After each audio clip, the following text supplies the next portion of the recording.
In chapter 11 of Hebrews, St. Paul gives us, St. Paul, maybe it was St. Paul who wrote this, who knows? But the writer gave a litany, with the main one being Abraham, of those in the past of great faith. Really cool.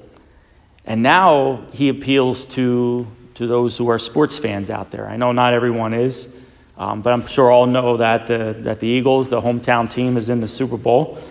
And so our writer today gives us, and again, another teaching on faith, but by a sports analogy. And, he begins with the fact that we are surrounded by a cloud of witnesses. So, again, to draw on the image, think of, us being in a stadium with 65,000 people in the stands gathered around us. That's the image that he's trying to provoke here. Again, playing off of the ancient Greek Olympics.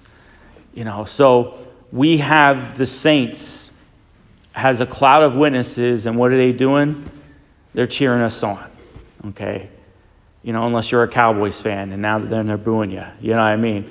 But yet we have all these saints. So what are they doing? They're just constantly interceding for us, cheering us on, helping us out. Athletes will tell you that having a large group of people cheering you on, it does something to you. You hear athletes say, we got energy, it inspired us, it moved us, and so too, that's what the saints do for us. And then in the competition, there's two things that we need to do in any competition. First, when you compete, you want to make sure you don't have any excess baggage, right? Anything that's on you, you want to kind of shed. So, for the athletes, it's the body weight, but it could be other things. The technology and what they wear is so advanced, from the sneakers, the pants, the shirts, swimmers. It's a lot of technology in what they wear in their competition. All of it is to what? To shed the baggage, to make them go faster. And so in Hebrews, the baggage, it's what? It's sin, it's attachment to self. All those things we're clinging on to and we think we need in life, let it go. It's slowing you down. It's slowing you down. But the next thing is, and again, I'll bring this up again during Lent, we shed things, but we have to have an eye on the prize. So the next thing he tells us is when you're shedding the stuff, though, you have to look at the goal. You're running towards something. You're moving towards something. In this case, he says, keep our eyes fixed on Jesus, the leader and perfecter of faith. And then continue that for the sake of the joy Jesus endured the cross.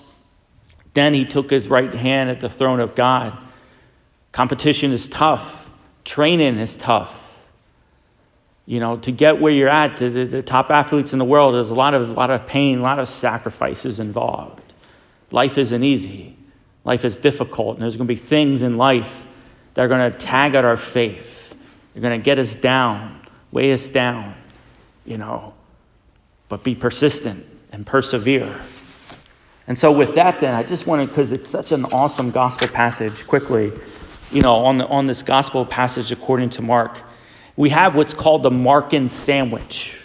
Okay, so we start off with the story, the top of Jesus and Jairus. Tell him about his daughter's dying.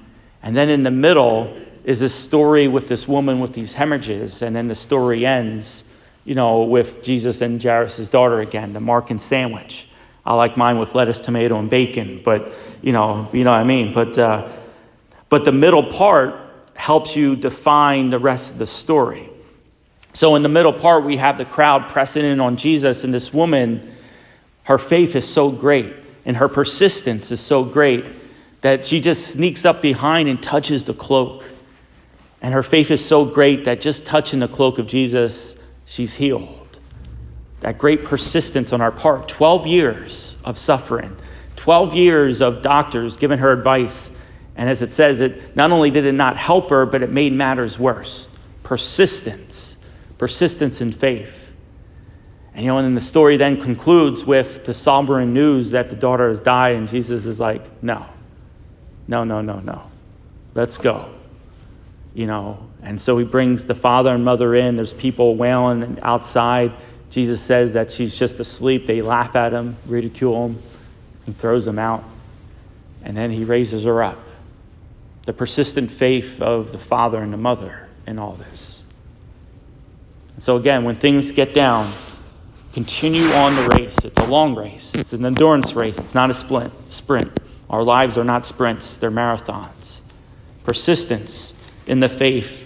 And again, knowing that you have the large crowd of the saints cheering us on. May God bless you.